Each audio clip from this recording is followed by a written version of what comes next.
یہ لڑکی گریٹا تھمبرگ ہمارے یہاں 57 اسلامی ممالک کے سربراہان اور لاکھوں جو علماء ان ممالک میں رہتے ہیں ان سے آزاد درجہ رہتا ہے. جی ہاں، یہ تقریباً تیسری دفعہ اپنی جان خطرے میں ڈال کے غزہ پہنچی ہے اور اسی طرح گرفتار ہوئی ہے.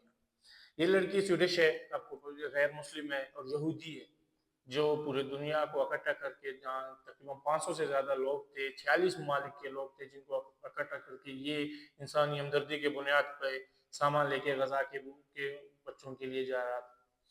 یہ شخص تقریباً 15-20 دن سمندری سفر کرنے کے بعد یہ لوگ غزہ پہنچے اور ان کو گرفتار کیا گیا. آپ سوچیں کہ ہم جو اسلام یا مسلمان اپنے آپ کو کہتے ہیں، ہمارا کیا کردار ہے، غزہ کے لوگوں کے لیے کیا کرتا ہے. ہم اپنے علاقوں میں نکلنے کے لیے تیار نہیں، اور سمندری سفر جہاں خطرہ منڈرا رہا ہوتا ہے، اسرائیل جیسا وحشی ملک جہاں آپ کو پتہ ہے جنہوں نے پوری دنیا میں اپنی دہشت قائم کی ہوئی ہے، اس کو لڑکا کے یہ اور لڑکی تیسری دفعہ پہنچی. انسان انہیں کو ہی کہتے ہیں جو انسانیت کو سمجھے، یا بغیر مذہب کے، بغیر ذات پات کے. اور اس دور میں جو یہ لڑکی 22 سالہ ایک لڑکی جو پوری دنیا کو انسانیت سکھا رہی ہے، تیسری دفعہ اپنی جان خطرے میں ڈال کے غزہ پہنچتی ہے. آج بھی یہ گرفتار ہے اور اس نے پورے دنیا سے اپیل کی ہے کہ آپ آواز اٹھائیں، غزہ کے لیے آواز اٹھائیں، غزہ کے جو لوگ ہیں، جو غزہ کے معاشرہ ہے اس کو توڑنے کے لیے آواز اٹھائیں، تاکہ غزہ کے لوگوں کو خوراک پہنچایا جا سکے. جہاں لوگ بھوک سے مر رہے ہیں، جہاں لوگ روزمرہ روزانہ اسرائیلی وحشت سے، اسرائیل کی بمباری سے مر رہے ہیں، ان کے لیے آواز اٹھائیں. پورے دنیا میں غیر مسلم جو ہے سب سے زیادہ اس وقت متحرک ہیں.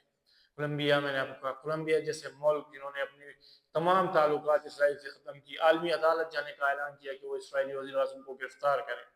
لیکن ہمارے جو اسلامی ممالک کے 57 اس وقت آپ کو غائب مل لیں گے. 57 ممالک ہونے کے باوجود ان میں سے کسی ایک میں اتنی نہیں ہے کہ جن ممالک نے اسرائیل ایکسیپٹ کیا وہ اسرائیل سے تعلق ہی ختم کر دیں. نہیں، کسی نے بھی ابھی تک ایسے نہیں کیا. ایک لڑکی، 22 سالہ لڑکی اپنے سب کچھ چھوڑ کے تقریباً پوری دنیا سے لوگ اکٹھا کرتی ہے اور واپس غزہ کی طرف روانہ ہوتی ہے. اس وقت وہ گرفتار ہے اسرائیلی فوج کے ہاتھوں. ان کے ساتھ پاکستان سے تعلق رکھنے والے مشتاق احمد صاحب ہے، جو پاکستان میں متحرک رہے ہیں کئی دفعہ. آپ کو پتہ ہے غزہ پاکستان میں بھی غزہ کے لیے یا اسرائیل کے خلاف احتجاج کرنے کے لیے ممانعت ہے، احتجاج کرنے نہیں دیا جاتا. لیکن مشتاق احمد جب بھی احتجاج کرتے رہے، اسلام آباد میں گرفتار ہوئے. وہ مشتاق احمد آج اسرائیل کی قید میں ہے، اور ان کے ساتھ یہ لڑکی بھی ہے. یہ لڑکی جو سمیں اور آپ کو پورے انسانیت کو جھنجھوڑتی ہے اور بتاتی ہے کہ بھئی آ جائیں، آپ ان معصوموں کے لیے آواز اٹھائیں.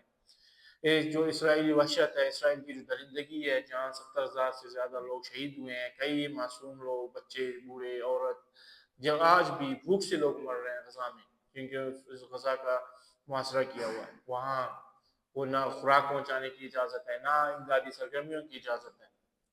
اسی لیے جو انسانی حقوق کے کارکنان ہیں، جو انسانی حقوق کی تنظیمیں ہیں، ان پہ فرض بنتا ہے کہ وہ اس وقت آواز اٹھائے، اپنے ممالک میں آواز اٹھائے، سوشل میڈیا پہ آواز اٹھائے، تاکہ غزہ اسرائیلی جیسے دہشت گرد ملک کو لگام ڈالا جا سکے، اور اسرائیل کے خلاف تاکہ لوگ جو وہاں پہ غزہ میں مر رہے ہیں، اسرائیلی قبضہ گیری سے، اسرائیلی بمباری سے مر رہے ہیں، ان کی ریلیف دینے کا کام.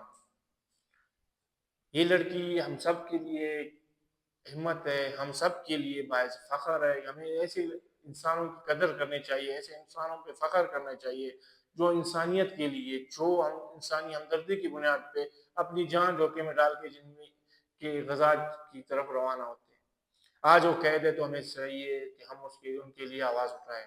جس پلیٹ فارم میں موجود ہے سوشل میڈیا میں ہم آواز اٹھائیں، چاہے وہ ٹویٹر ہے، فیس بک ہے، یا یوٹیوب یا دیگر جو چینلز ہیں، تاکہ دنیا کو ہم بتا سکیں کہ جو انسانی کارکنان ہیں، انسانی ہمدردی کے لیے کام کرتے ہیں، ہمیں چاہیے کہ ہم ان کی بازو بنیں، ان کے لیے کام کریں، ان کے لیے آواز اٹھائیں.